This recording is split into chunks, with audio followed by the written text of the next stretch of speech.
Nós hoje, irmãos, estamos começando a primeira das nossas assembleias nesse segundo semestre, que nós já tivemos duas lá no primeiro semestre, e agora vamos começar essa maratona. Agora temos uma hoje, e vamos ter outra dia 3 de novembro. Aí janeiro começa de novo. Aí tem a ordinária, mas só que a extraordinária para eleição de presbíteros e diáconos, ela acontece de 5 em 5 anos, não é? Então é um tempo em que a igreja pode respirar, né? A igreja pode respirar um pouco. Aí nesse intervalo vem as eleições pastorais e etc. Então vamos participar, porque a igreja participando, a igreja está fazendo o seu papel. Muita gente não gosta de assembleia, mas a assembleia é onde nós decidimos o destino da nossa igreja. Então a gente precisa estar votando para presbíteros, para pastores, e Deus, através deste manifesto, desta realidade, Deus pode estar colocando as pessoas certas. Muito embora alguém já disse assim, será que João Batista seria eleito para qualquer igreja como pastor? Será que Paulo, carrancudo do jeito que ele era, bravo, seria eleito em qualquer igreja? Vocês acham que Moisés seria o líder que foi se dependesse da Assembleia elegê-lo? Não seria. Então, a eleição é uma maneira democrática de fazermos as coisas. Mas todos esses irmãos que se qualificam, que primeiro passam pelo conselho, depois é consultado, esses irmãos se acham todos eles aptos e disponíveis. Então, como a gente não tem lugar para todo mundo, não é? Então a gente tem que votar, né, para que as pessoas cumpram seus ministérios dentro de um número razoável de liderança. Claro que Moisés foi único, claro que Paulo foi único, claro que João Batista foi único, como todos nós também, cada um é único, né? Mas no corpo de Cristo, no ministério da igreja, nós precisamos de pessoas que estejam fazendo esse ministério e que estejam habilitados para isso. E a igreja é o instrumento de Deus para dar a essas pessoas a oportunidade de servir o Senhor. Então hoje nós vamos fazer isso, e com o coração submisso ao Senhor. E eu quero ler uma porção das Sagradas Escrituras, falar mais uma vez, que eu sempre falo sobre isso, aos irmãos candidatos à igreja que vai elegê-los. E eu quero que os irmãos tenham essa visão do que Deus pensa sobre a liderança, e os irmãos candidatos tenham também a visão de como é que Deus quer que seja a liderança. Então, 1 Timóteo, capítulo 3. Hoje eu vou ler somente as qualificações dos bispos, ou seja, dos presbíteros. Que a palavra grega para presbítero pode ser também traduzido como bispo.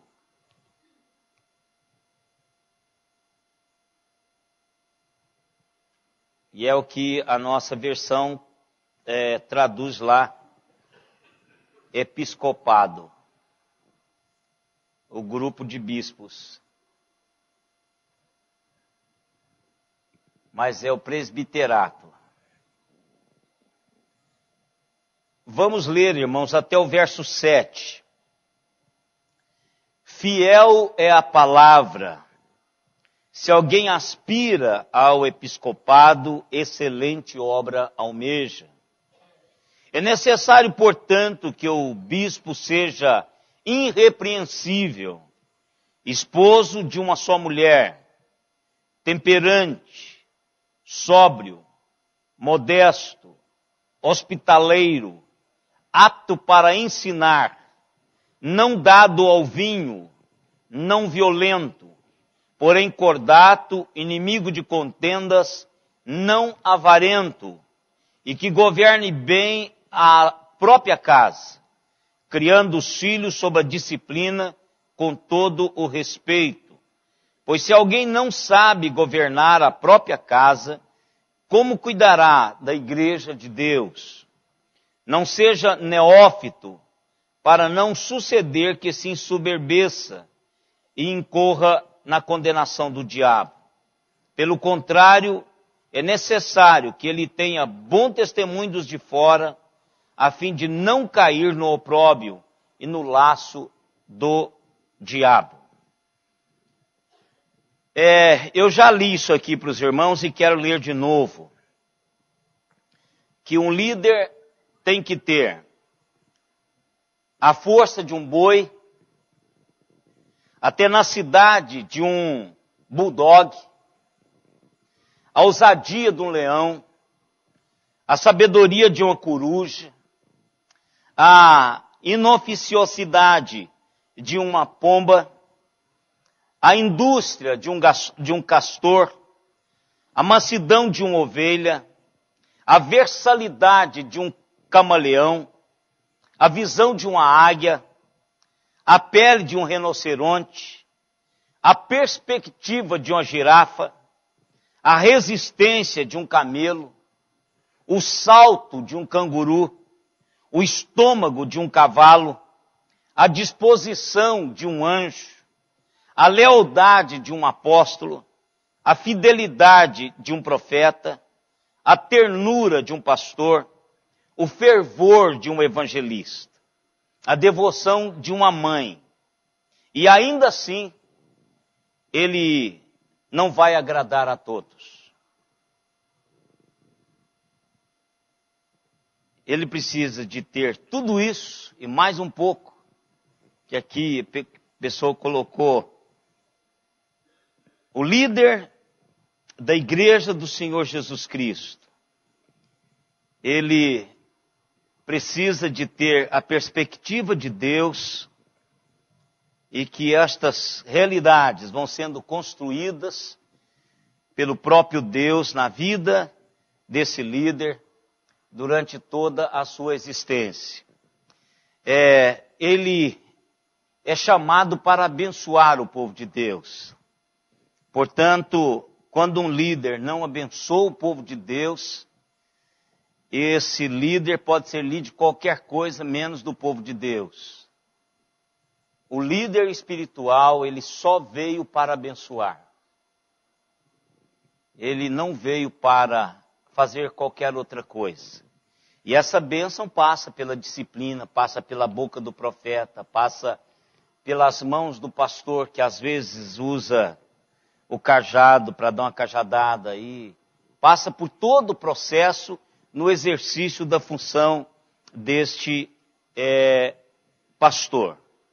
Quando nós lemos e às vezes conversamos sobre o presbiterato, com algumas pessoas indicadas, elas falam o seguinte: olha, eu estou tentando acertar a minha vida dentro do padrão bíblico, daquele padrão lá da lista de 1 Timóteo. Mas eu queria dizer para os irmãos que nenhum homem precisa olhar para essa lista aqui como obstáculos a serem vencidos para depois tornarem-se líderes. Não são obstáculos para serem vencidos. O que Paulo está passando aqui, irmãos, é o caráter de Deus. Deus está se manifestando através dessa escritura para dizer para mim e para você sobre o seu caráter. Como é que Deus lida, como é que Deus quer que a sua igreja flua com relação à sua liderança. O que Deus pensa da liderança? Essas realidades todas aqui têm a ver com a realidade do homem com Deus. Tem a ver da realidade do servo que quer servir o Senhor com Deus. Porque todas estas coisas são um trabalhar contínuo do Espírito Santo na vida das pessoas. Aqui a pessoa mansa não é mansa porque quer ser manso, é manso porque o Espírito Santo de Deus lhe habilita para isso. Domínio próprio, disciplina, toda essa realidade tem a ver com o trabalhar de Deus. Então, mas são frutos que a igreja precisa olhar e perceber que Deus trabalha com caráter. Deus trabalha com caráter. Infelizmente, nós não somos muito levados a isso. Nós minimizamos a questão do caráter em prol dos dons. Mas eu quero que os irmãos prestem atenção, nesta lista, nenhuma vez Paulo fala de dom. Paulo não fala se canta bem, se ora bem, se prega bem, se visita bem. Ele não fala nada disso. Paulo está falando sobre caráter, disciplina, sobre realidade existencial de vida na presença de Deus em relação às outras pessoas, em relação à realidade que ele vai exercer como presbítero. Então não tem dom aqui, irmãos, é caráter. Deus se preocupa com isso. E às vezes a igreja não está muito preocupada com isso. Não diz qual carro que usa, quantos diplomas tem, não diz que casa que mora, não diz o tamanho do seu cheque, não diz nada disso. Fala sobre caráter. Porque Deus abençoa a sua igreja através disso. Vamos dar uma lidinha num texto que ele precisa ser bem gravado por nós, que é 2 Crônicas, capítulo 16, verso 9. 2 Crônicas, capítulo 16, verso 9. Eu acho esse texto, irmãos, de uma maneira muito, mas muito especial. Profeta confronta o rei Asa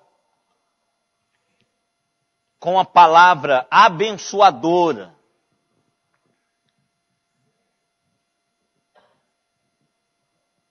Profeta famosíssimo. Todo mundo sabe o nome dele, conhece a história completa dele. Não é?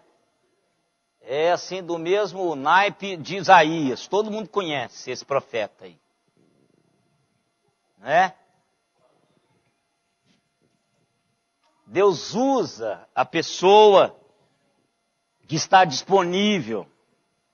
E às vezes a gente acha que as pessoas se usadas por Deus precisam ficar em destaque. Eu já tentei falar alguma coisa, tentar montar alguma coisa para aqueles sermões biográficos desse profeta. Mas é muito difícil, ele sumiu. Você não sabe de onde ele veio, não sabe para onde ele foi. Esse momento aqui é um momento muito especial. Então ele confronta, olha como ele faz com Asa, no verso 9. Porque quanto ao Senhor, seus olhos passam por toda a terra para mostrar-se forte para com aqueles cujo coração é totalmente dele. Nisto procedeste loucamente, por isso desde agora haverá guerra contra ti. Ou seja, irmãos, caráter, coração íntegro, é o que Deus quer. É o que Deus sinaliza. E esse coração íntegro, ele se submete a disciplina de trabalhar realidades palpáveis, condizentes com essa realidade interior que ele tem. E aqui o apóstolo Paulo fala algumas coisas que são necessárias. Ele diz assim, é excelente a pessoa olhar os presbíteros, pastor, e falar assim, eu quero esse negócio para mim. Agora, só que tem algumas realidades que precisam ser supridas. E essas realidades são necessárias. Elas não se pode exercer essa função sem estas realidades. É isto que Deus quer nos colocar nessa manhã. Primeiro, ele está dizendo que seja irrepreensível. Aí você fala, isso é impossível. Todos nós temos do que ser repreendido. Mas ele coloca aqui algumas realidades que formam um bojo sólido para a liderança. Então ele começa a colocar já no primeiro problema do homem, mulher. Mulher é um problemão, irmãos.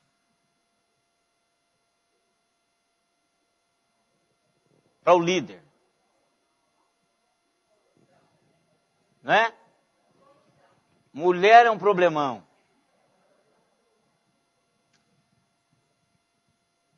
Então ele está dizendo que a mulher, aliás, que o líder precisa tomar cuidado no seu casamento. E não é fácil, irmãos. Porque mulher é e sempre será o grande problema do homem.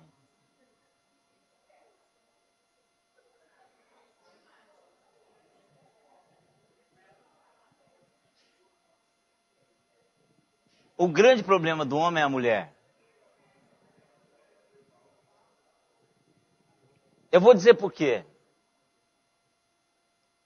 Porque o homem, irmãos, ele tem a sua cabeça virada para a mulher. Ele foi feito com paixão pela a fêmea da espécie. Todo homem. Por isso que ele diz assim, ser esposo de uma só mulher não é fácil. Não é fácil. Porque o homem, ele é manipulado pela mulher. E a mulher não precisa fazer nada. É só ser mulher. Vestir como mulher, agir como mulher, pronto, acabou. É só isso.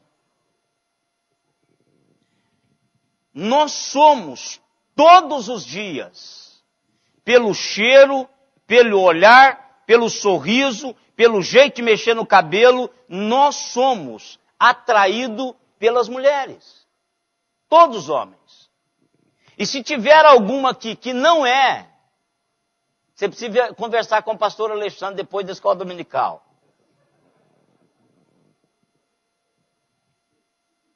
Porque ele que é o pastor de casais. Então, todos os homens são inclinados, têm uma ataxia pelas mulheres. Bonitas, porque bonito é relativo. Eu posso achar uma mulher bonita e o Sr. Walter pode não achá-la bonita. O Sr. Walter pode achar bonita e o Sérgio não achar. Porque beleza é um conceito pessoal. Então tem determinadas coisas que atraem a mim, não atraem o Sr. Walter, que não atraem ao Sérgio, que não atraem ao Melo, que não atraem ao Mateus. Então, o homem, ele é manipulado mentalmente, interiormente pela mulher. Por isso que não são poucos os adultérios, irmãos. Não são poucos as puladas de cerca. Hoje as mulheres também estão entrando na mesma coisa. Mas isso aí é por outra realidade, não é pela mesma realidade que Paulo trata. Então Paulo está dizendo assim, o homem que é marido de uma única mulher, esse homem tem algo de caráter. Porque ele enfrenta toda esta pressão e consegue viver com uma mulher. Consegue manter o seu casamento. É questão de caráter. Simplesmente caráter, irmãos. Não é porque eu não tenho a liberdade de fazer. Quem quiser fazer sexo, irmãos, pode fazer a qualquer momento. A qualquer momento, em qualquer lugar. Estão aí.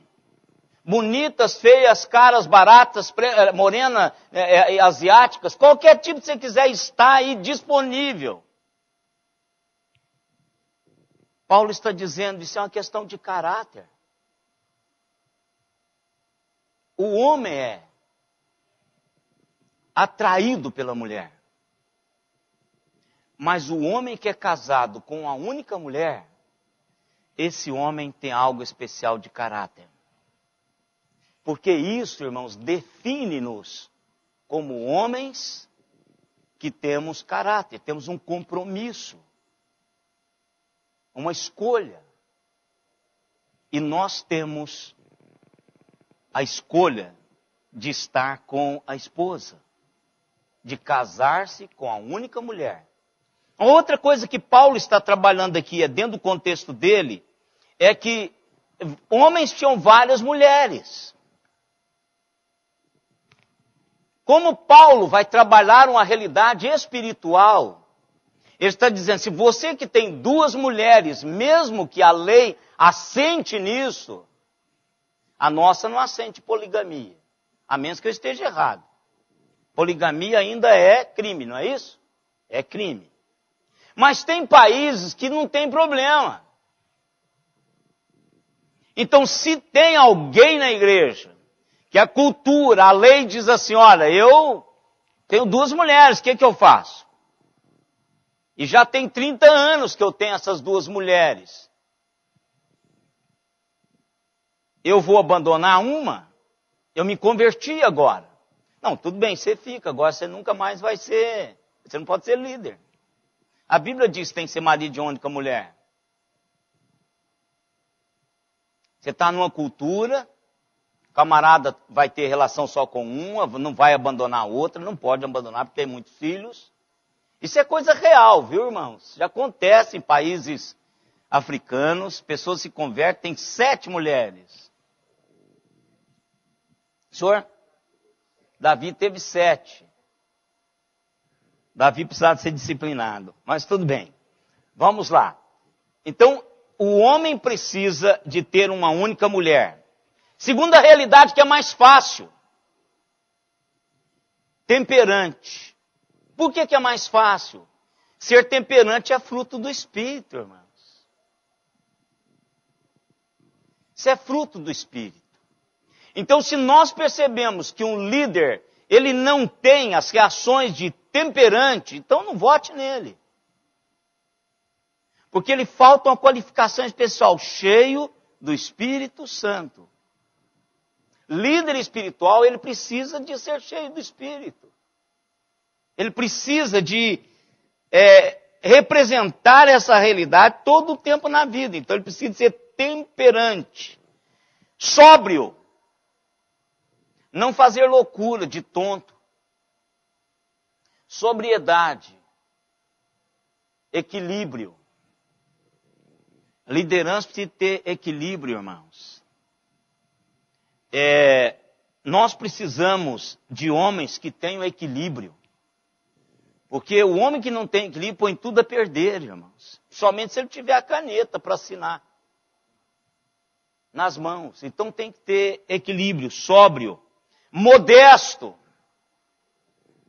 Isso hoje é algo que precisa ser evidenciado. Pessoa modesta. Pessoa que tenha uma realidade de um nível modesto. que passa essa realidade na sua vida. Hospitaleiro, ou seja, que receba bem as pessoas, porque vai representar a Deus. Vai estar dando às pessoas a oportunidade de estarem com Deus e ele pode ser a ponte disso. Então, ficar como hospedeiro à porta da casa do Senhor para dar boas-vindas. Segundo, aliás, continuando, apto para ensinar. Agora alguém já disse que você não precisa pregar, mas você precisa ter a habilidade de passar o conhecimento de Deus que você tem para outras pessoas. Isso você precisa de ter. Se não for com palavras, você tem que passar isso com a vida. Ensinar. Capacidade de ter um aprendiz. De ter alguém que olhe para você e diga assim, eu quero aprender esse negócio. Eu quero caminhar aprendendo essa realidade. Não dado a cerveja. Porque na época era vinho lá para Paulo, mas hoje é a loirinha. Não dado a cerveja. Ou seja, viciado em cerveja. Aquele camarada que não aguenta ver uma latinha escorrendo assim, ele vai, compra e bebe. Isso tira a pessoa do seu normal. E escandaliza. Escandaliza. Hoje, 5h20 da manhã, eu achei que um vizinho meu iria infartar. O engraçadinho ligou aquele som estridente, 5h20 da manhã, na nossa porta. Eu levantei para pegar a placa dele. Mas quando eu vi, o meu vizinho já estava em tempo de infartar. E ele xingou esse pessoal de um nome que tem muitos anos que eu não ouço essa palavra. Morfético.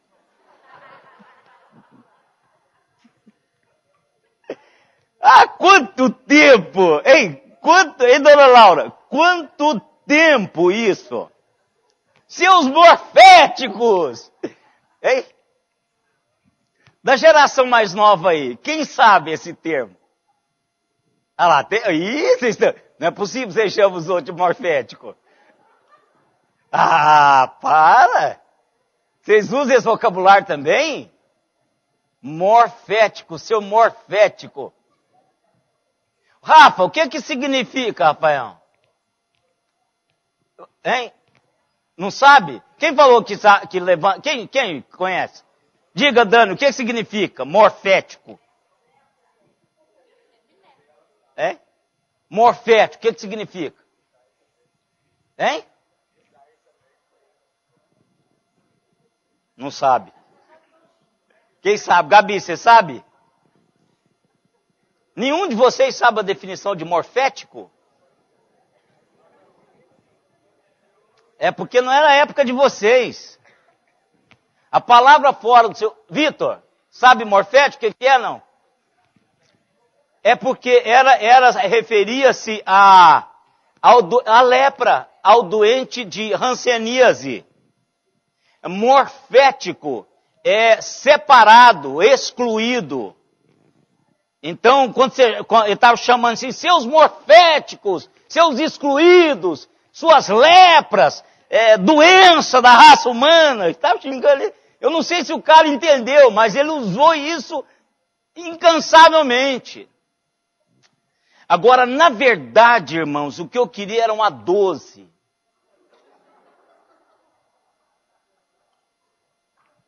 Eu ia abrir o meu portão e engatar e pá! No radiador, no motor. Ia fazer uma prisão civil. Essa era a vontade que eu tinha. Claro que eram 6, eu poderia ter feito uma prisão civil. O Brasil não fala muito disso. Mas eu poderia fazer, só que eu não tinha como abordá-los. Eles estavam bêbados. bêbados. Os 2 e as 3 mulheres estavam bêbadas de cerveja. Ali se chega um policial, ele seria enquadrado num punhado de leis. A bebida, irmãos. Eu até creio que aquele rapaz é trabalhador. Mas ele estava bêbado. A bebida lhe tira a sobriedade. A bebida lhe tira a honradez. A bebida lhe tira a temperança. A bebida lhe tira a modéstia. A bebida lhe tira a hospedagem, como é que fala? Hospitalidade. Ela te tira tudo. Você perde aquilo que você é. Hein? Vergonha na cara, respeito às leis. Que nós temos a lei do silêncio. Não se pode, isso é perturbação pública. Há uma lei para isso. Você acha que você é poderoso. Então, não dado ao vinho. Então, o líder, ele precisa ser sóbrio.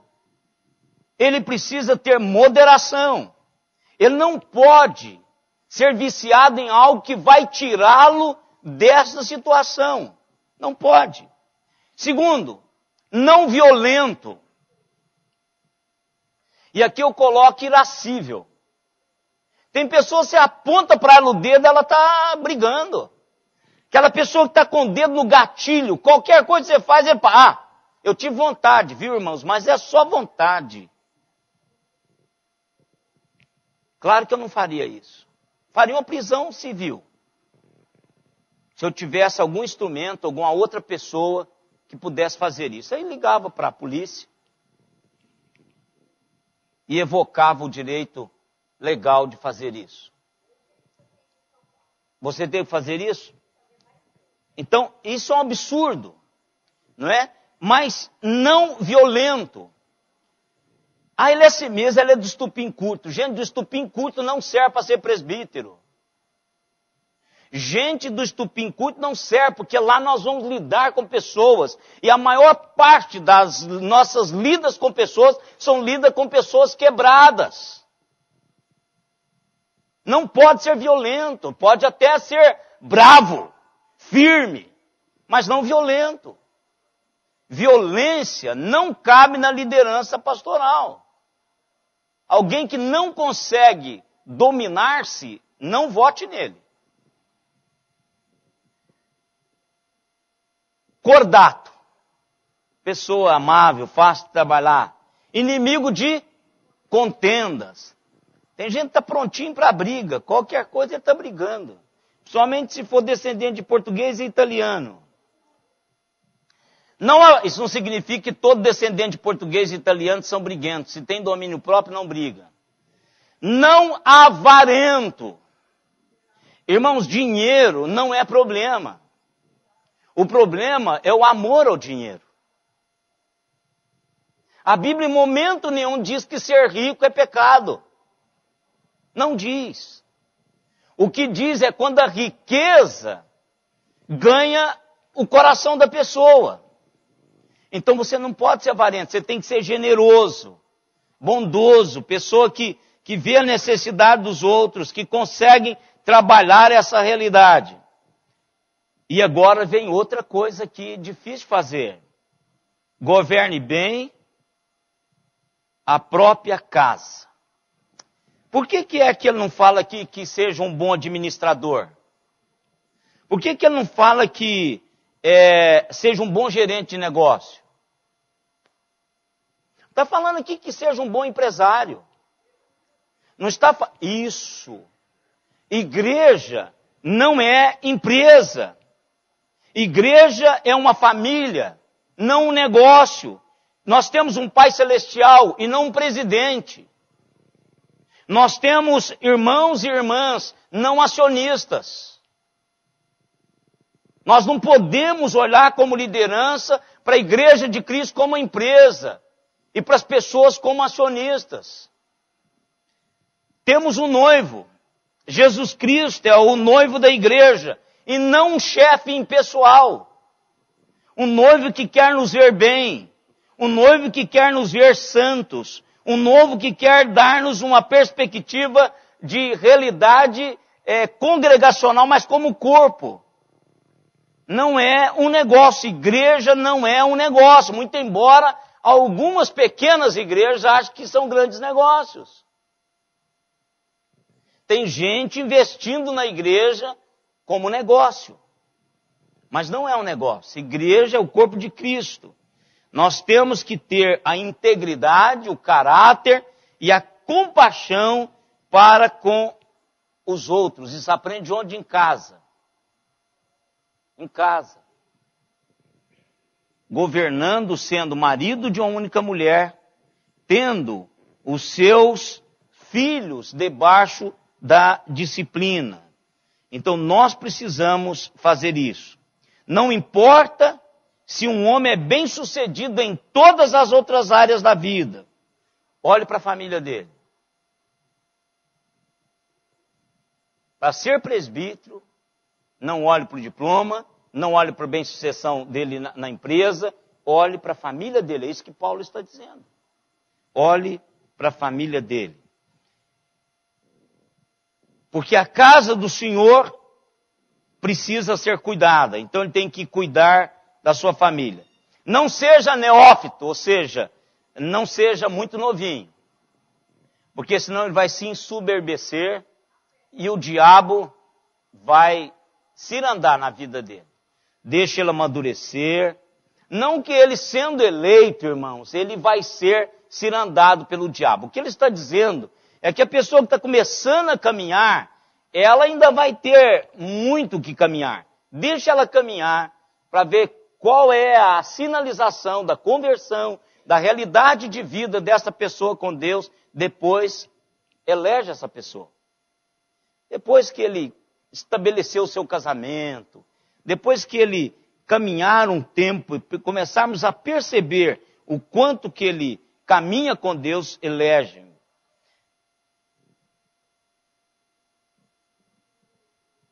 Testemunho dos de fora.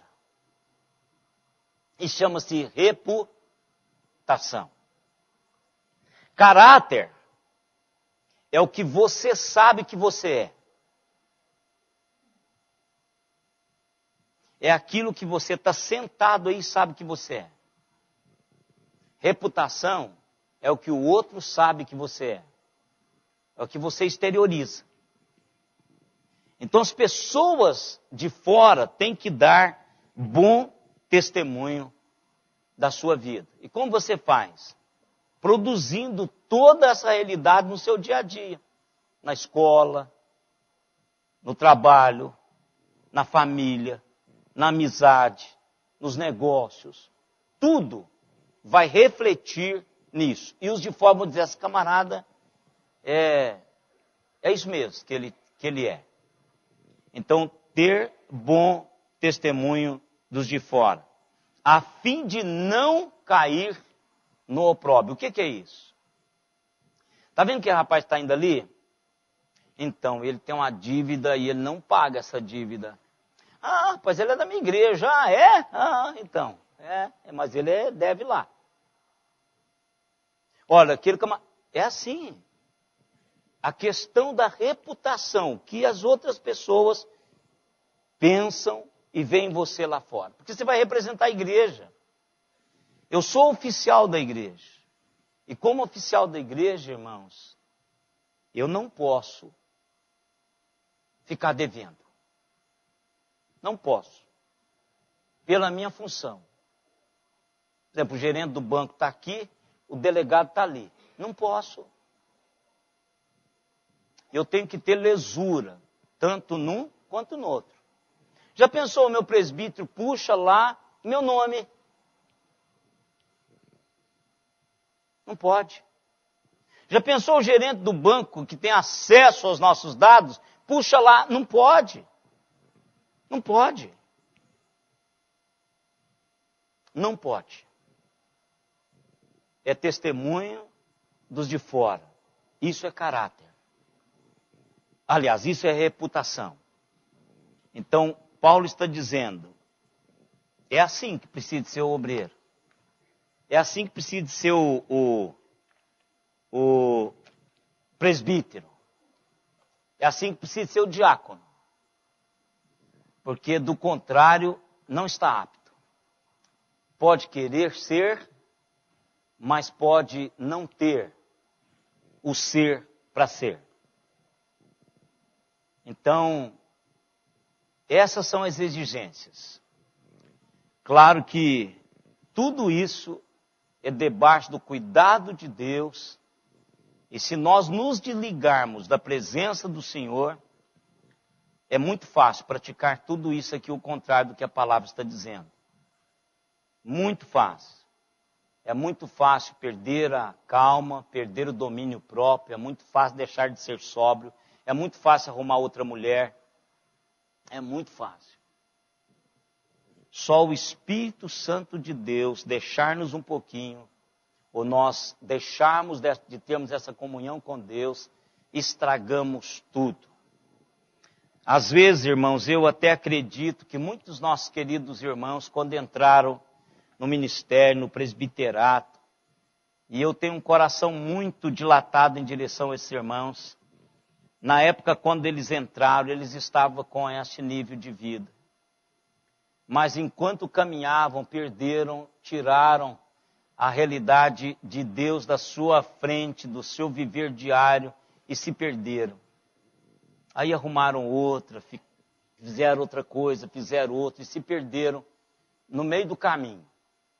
Então, irmãos, perseverança, todos os dias.